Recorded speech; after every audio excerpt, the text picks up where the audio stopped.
estas palavras. Preguei 3 sermões diferentes a partir deste texto durante esta última semana, e quero pregar mais um esta noite.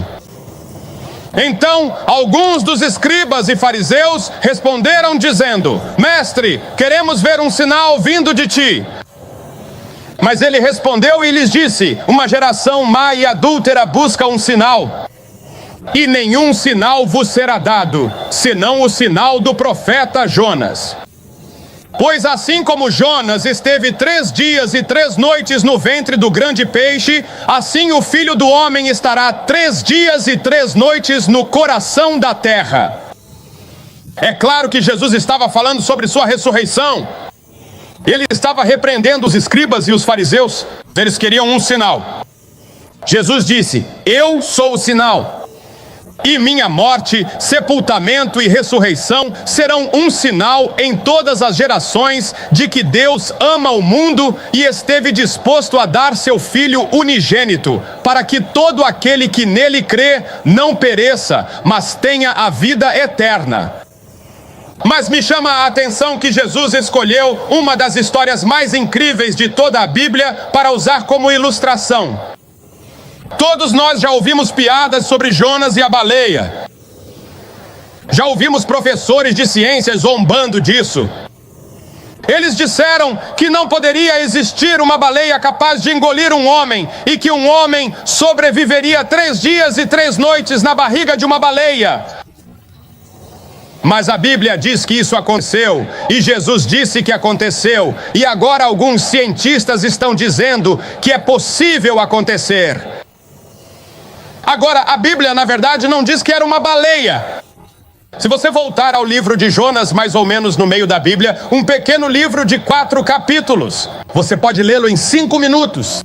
Uma das histórias mais dramáticas e emocionantes de toda a Bíblia diz que Deus preparou um grande peixe para engolir Jonas. Em outras palavras, ele foi feito sob medida por Deus para aquela ocasião. Deus preparou um grande peixe. Sabemos que já encontraram baleias com 21 metros de comprimento. Não sabemos que tipo de peixe era, mas Deus o preparou. E de qualquer forma, tudo isso é um milagre do começo ao fim. Na verdade, o pequeno livro de Jonas é um livro de milagres. Ele está repleto de milagres. O vento que se levantou, o peixe que foi preparado, a aboboreira que cresceu. Mas o maior de todos os milagres foi o maior avivamento da história do mundo. Quando uma das maiores cidades de toda a história mundial se voltou, do rei até o povo, para Deus, em arrependimento dos pecados e fé em Deus. Agora, antes que isso acontecesse, porém, Deus havia chamado Jonas. Deus disse: Jonas, quero que você vá e avise o povo de Nínive para que se arrependa de seus pecados, porque o juízo está chegando. Agora, a Escritura diz, e Jonas disse, a palavra do Senhor veio a Jonas. Você sabia que essa expressão, ou uma expressão semelhante, aparece mais de 2000 vezes no Antigo Testamento? Eu acredito que a palavra do Senhor realmente veio a eles. Eu não acredito que eles contariam 2000 mentiras no Antigo Testamento. Eu acredito que este livro, a Bíblia, é inspirado por Deus. É o livro de Deus. É a mensagem de Deus para todas as gerações. A palavra do Senhor veio a Jonas. E a palavra de Deus disse: Jonas, levanta-te e vai a Nínive. Clama contra Nínive, pois a sua maldade subiu até a minha presença. Chega um momento em que Deus não pode mais suportar o pecado e a maldade. E o juízo precisa vir. Esse é o perigo na América neste momento. Esse é o perigo no mundo neste momento. A nossa maldade é tão grande que Deus pode permitir que o juízo caia, a menos que nós, como povo, voltemos para Deus. E essa é uma das coisas encorajadoras sobre esse avivamento entre os jovens em toda a América. Graças a Deus que os jovens estão começando a se voltar para Cristo em grande número. A palavra do Senhor veio a Jonas. Mas você sabe, Jonas não ficou feliz com isso. Ele não queria ser um pregador do fogo e enxofre em Nínive. Não havia glamour nisso. Ele sabia que seria perseguido. Ele sabia que não seria popular. Ele não queria ter que levar uma mensagem de juízo para Nínive. Então Jonas decidiu que iria fugir. Ele ia se afastar. Ele ia desobedecer a Deus. E a Bíblia diz que Jonas fugiu da presença do Senhor. Ele desceu a Jope e comprou passagem para Tarsis, porque, veja, Tarsis era uma grande cidade resort. Ele pensou, posso ir para lá, deitar numa praia, e o Senhor nem vai saber onde estou. Posso fugir de tudo isso. E isso tem sido verdade por toda a Bíblia. Adão e Eva acharam que podiam fugir de Deus e se esconder no jardim, atrás das folhas de figueira que costuraram depois de se rebelarem contra Deus. Mas Deus veio andando pelo jardim e disse, Adão, onde estás? A Bíblia diz que você pode fazer sua cama no inferno e não conseguirá fugir de Deus. Não há lugar para onde fugir dele. E então a Bíblia diz que ele desceu até Jope, entrou no navio e foi para o fundo do navio dormir. O pecado sempre nos leva para baixo. Jonas desceu. E quando você peca e persiste no pecado, isso vai te levar para baixo. Jonas estava no caminho descendente. Ele estava desobedecendo a Deus. Ele estava se rebelando contra a palavra do Senhor. E ele desceu. Aquela tragédia na sua vida. Aquele problema na sua vida, aquela decepção que partiu seu coração, você achou que era uma tragédia, você achou que foi por acaso. Pode ser que tenha sido enviada por Deus, porque veja, seu corpo não é tão importante quanto sua alma ou seu espírito. Seu corpo é temporário, ele vai para o túmulo, mas sua alma, seu espírito viverá para sempre. E Deus está interessado em salvar o seu espírito. E às vezes ele permite que seu corpo sofra para trazer o seu espírito para junto dele. Jonas pagou a passagem. Jonas disse, bem, isso não é da conta de mais ninguém. Se você sai por aí e usa heroína, você diz que isso não é da conta de ninguém além da sua. Sim, é sim. E os seus pais? E aquela criança que ainda pode nascer? E as outras pessoas que você já machucou? Que estão de coração partido por causa do seu egoísmo, da sua ganância e do seu desejo de fuga. Você diz, se eu tenho relações sexuais, isso não é da conta de ninguém além da minha. E a garota que você machucou? E a culpa que você vai carregar? E a possibilidade de uma doença venérea que hoje não responde a nenhuma penicilina? E a criança ilegítima que pode nascer? Você fere muitas outras pessoas quando comete pecado. Você não peca sozinho. A Bíblia ensina isso a você. E até maconha. Dizem que 39% dos jovens americanos agora fumam maconha. Você diz, bem, a Bíblia não é nada mais do que fumar um cigarro e nada mais do que tomar uma bebida. Mas sabe de uma coisa? Eles estão começando a descobrir agora. E eu tenho todos os tipos de declarações de alguns dos cientistas mais famosos. O Dr. Peterson falou para os estudantes da Universidade de Winnipeg outro dia e disse: minha pesquisa está me convencendo de que a maconha causa danos cerebrais extensos. E então ele prevê que daqui a 10 anos, a maioria dos hospitais nos Estados Unidos provavelmente estará cheia de pessoas que usaram maconha 10 anos antes. Até Jane Fonda, você conhece a Jane Fonda? Você sabe no que ela acredita e o que ela defende. Ela até disse, as pessoas acham que eu sou radical. Eles estão errados. Eu era a favor da maconha, mas agora sou contra, ela diz. Você diz que é da sua conta? É um assunto de todos. Muitas pessoas sofrem quando usam drogas ou fazem sexo antes do casamento. ou qualquer uma dessas outras coisas. Jonas disse: irei aonde eu quiser ir e viverei do jeito que eu quiser viver. É isso mesmo, Jonas. Você tem esse privilégio se estiver pronto para pagar o preço. Mas quero lhe dizer que o preço é enorme. E então a Bíblia diz que Jonas foi dormir no barco. O pecado é assim. O pecado é um sedativo. Você sabe, o pecado no começo é empolgante. Depois fica entediante. Com o tempo, você perde a consciência e a sensibilidade ao pecado, e sua consciência morre. E que coisa terrível é quando sua consciência está morta. Quantos de vocês, quando ouviam o evangelho anos atrás, lágrimas vinham aos olhos? Ou isso te deixava desconfortável, ou feria sua consciência? Agora você pode ouvir o evangelho sendo pregado e isso nem te incomoda mais. Você simplesmente pode desligar. Quando isso acontece, você está em uma posição perigosa, porque Deus disse a respeito de Efraim: Efraim está ligado aos seus ídolos, deixe-o em paz. Não seria terrível se Deus dissesse: deixe-o em paz? Não o convença. Não fale mais com ele. Deixe-o ir.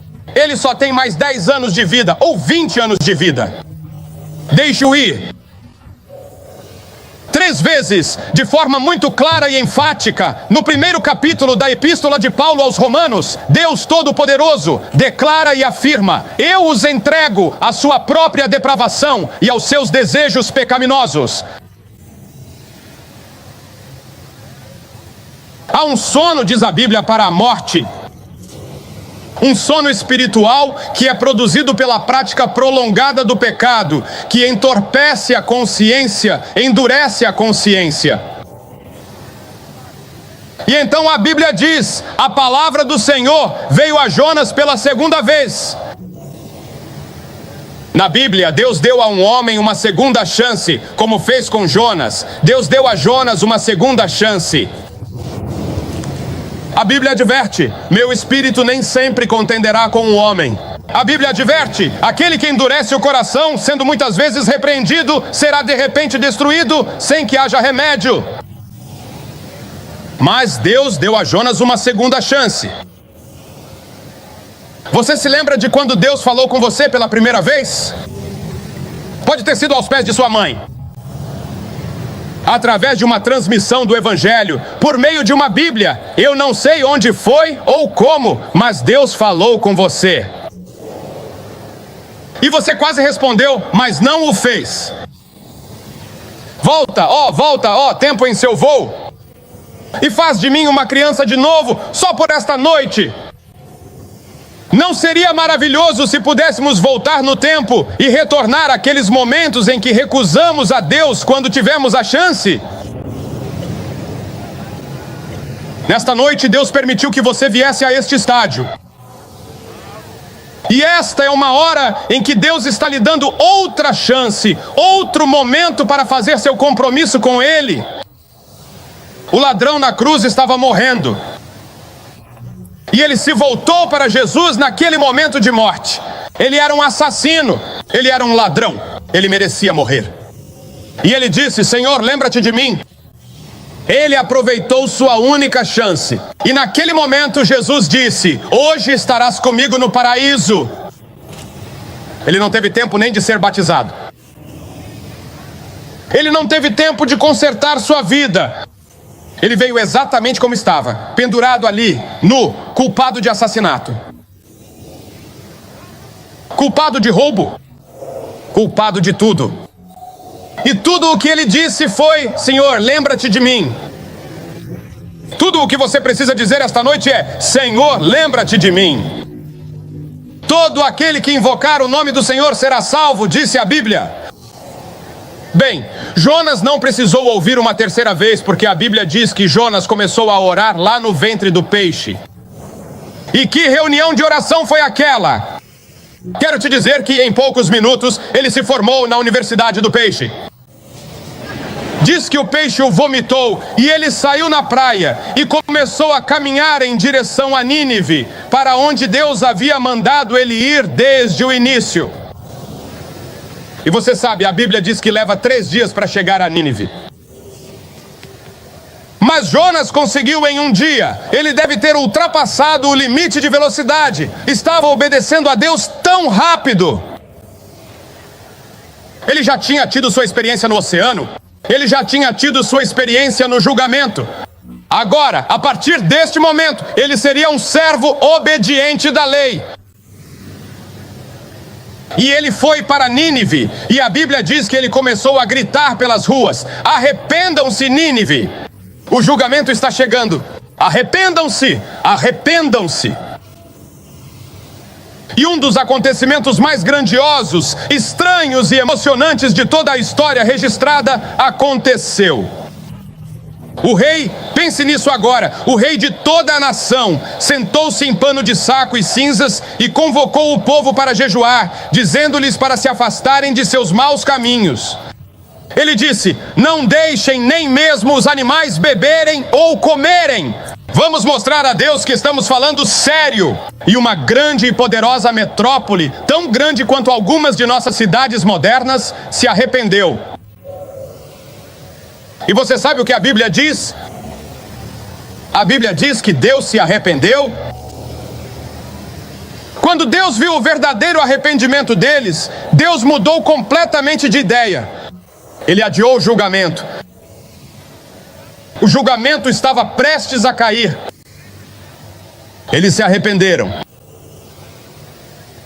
E há uma coisa que Deus não pode fazer, que é julgar um homem que está se arrependendo ou um homem que está em Jesus Cristo.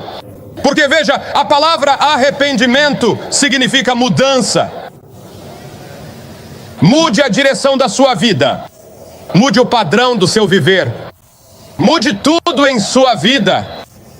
Porque veja, Jesus Cristo é um perturbador. Ele vem para perturbar. Você não pode ser o mesmo depois de ter encontrado Jesus. Você é diferente. As coisas velhas passam e tudo se faz novo, diz a Bíblia, quando você vem a Cristo. É por isso que Jesus Cristo disse: é melhor sentar e calcular o custo antes de vir a mim. Você não pode simplesmente chegar e dizer: aqui estou, Senhor, você tem sorte de me ter. Você tem que vir em arrependimento. Você tem que dizer: Senhor, eu pequei. Eu desobedeci a Ti. Eu me rebelei contra Ti. Senhor, eu venho pela fé para receber o Teu Filho, Jesus Cristo, em meu coração. E toda Nínive se arrependeu e se voltou para Deus. E eles nunca enfrentaram o juízo naquela geração. Agora, se você for ao livro de Naum, o próximo livro, verá que cerca de 100 anos depois, eles haviam esquecido o avivamento, esquecido o arrependimento, e o juízo de Deus realmente veio. E foi tão grande, o juízo foi tão grande sobre Nínive 100 anos depois, que os arqueólogos nem conseguiram encontrá-la até pouco tempo atrás. Deus a destruiu completamente porque Nínive, que uma vez havia se arrependido, depois se arrependeu do próprio arrependimento. Os filhos deles fizeram isso. Houve um tempo em que tivemos uma geração de pessoas piedosas na América. Mas os filhos e os netos seguiram seus próprios caminhos. E nos dias de Nínive, eles nem conseguiram encontrar a cidade quando Deus terminou com eles. Ele permitiu que os babilônios entrassem e destruíssem a cidade como nenhuma outra na história foi destruída como juízo. Você acha que Deus mudou? Você acha que Deus diz: tudo bem, Dallas e Fort Worth, vocês são meus queridinhos. Você acha que Deus está dizendo ao povo americano: americanos, vocês são meus queridinhos, meus favoritos, eu vou poupar vocês, o resto do mundo vai ser julgado, mas eu vou poupar vocês porque vocês têm isso nas suas moedas, e em Deus confiamos, se o Supremo Tribunal não tirar isso antes de terminarmos de pregar.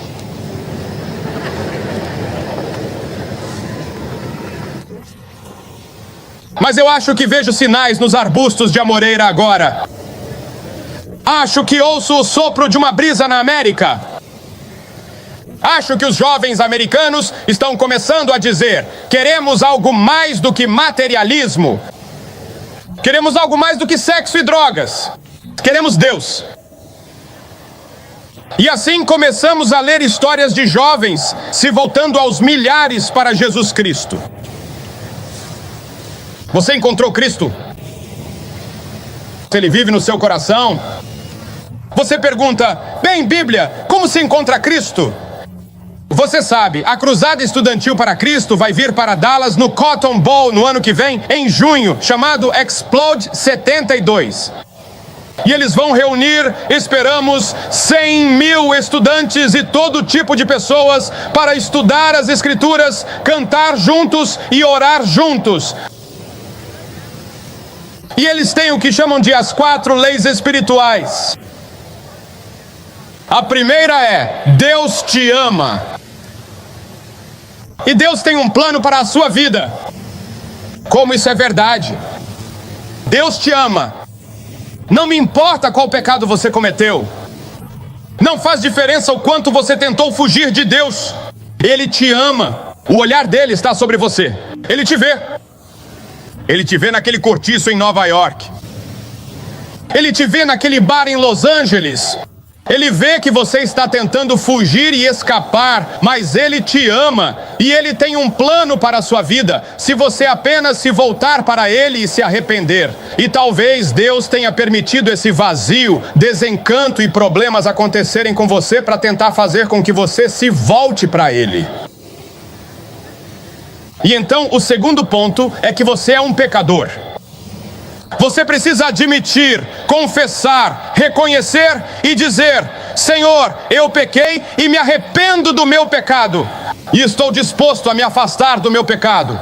E então você deve receber Jesus Cristo pela fé. É um ato de fé. Você não pode chegar a Cristo apenas pelo caminho intelectual. Você precisa vir com o seu intelecto. Você precisa vir com as suas emoções. Você precisa vir com a sua vontade. Sua personalidade total, sua pessoa inteira deve vir a Cristo e recebê-lo como seu Senhor, seu Salvador e seu Mestre. Veja, Ele morreu na cruz por você. Ele morreu em seu lugar. E Deus está dizendo através dessa morte: eu amo você. Eu estou providenciando um sacrifício por você. Eu estou providenciando uma expiação pelos seus pecados. Cristo derramou seu sangue naquela cruz por um propósito. Esse sangue se tornou a fonte purificadora onde todos nós podemos encontrar um lugar para lavar nossos pecados. Claro, o sangue é simbólico da vida, a vida que foi entregue por você. Agora você deve receber pela fé a oferta de misericórdia, perdão e absolvição de Deus. E então você deve estar disposto a obedecê-lo. Isso significa voltar para a sua escola, para o seu trabalho, para o seu sindicato, para a sua fazenda, para os seus amigos e assumir sua posição por Jesus Cristo, não importa o custo. Eu vou pedir que centenas de vocês façam isso esta noite. Nestes últimos dias, vimos milhares de pessoas virem até este campo para dizer sim a Cristo. E eu vou pedir que você faça isso esta noite. Eu vou pedir que centenas e até milhares de vocês se levantem de seus assentos agora mesmo e digam esta noite: eu quero Cristo no meu coração. E vou pedir que venham e fiquem em frente a esta plataforma. E quando todos vocês estiverem aqui, enquanto estiverem de pé, eu vou dizer uma palavra a vocês, fazer uma oração com vocês, dar a vocês algum material de leitura. Um conselheiro vai conversar com você. Depois você pode voltar e se juntar a amigos. Se estiver com amigos ou parentes, ou veio ônibus, eles esperar você. Há tempo de sobra. E vou pedir para as pessoas não saírem do estádio. Eu sei que a tentação será ir embora, mas este é um momento sagrado. E vou pedir àqueles de vocês a quem Deus está falando agora que venham. Alguns de vocês têm fugido de Deus há muito tempo. Você pode ser católico, você pode ser protestante, você pode ser judeu. Você pode não ter nenhum histórico religioso, ou pode ser o diácono da Igreja Batista. Eu não sei quem você é, mas você precisa de Cristo. Você precisa de arrependimento. Você precisa de uma mudança na sua vida. Vou pedir que você se levante e venha agora, junto com tantos outros que vieram nas últimas semanas. Você pode estar no coral. Levante-se e venha. Por que eu peço para você vir? Toda pessoa que Jesus chamou no Novo Testamento, ele chamou publicamente. Há um motivo. Ele disse: se você não me reconhecer diante dos homens, não o reconhecerei diante de meu Pai no céu. Levante-se e venha.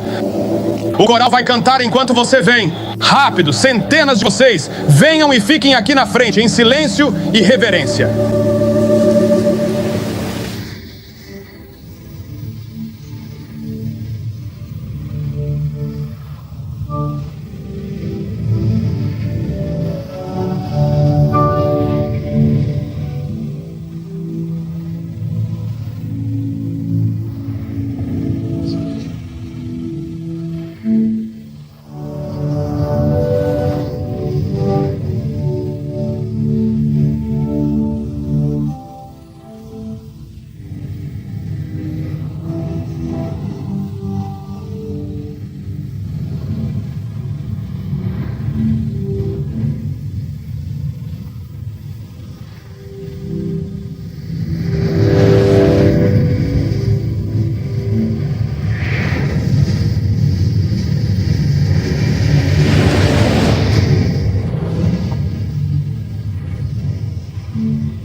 Vocês que estão assistindo pela televisão podem ver, centenas de pessoas estão vindo de todas as partes deste grande estádio do Texas para dizer sim a Jesus Cristo.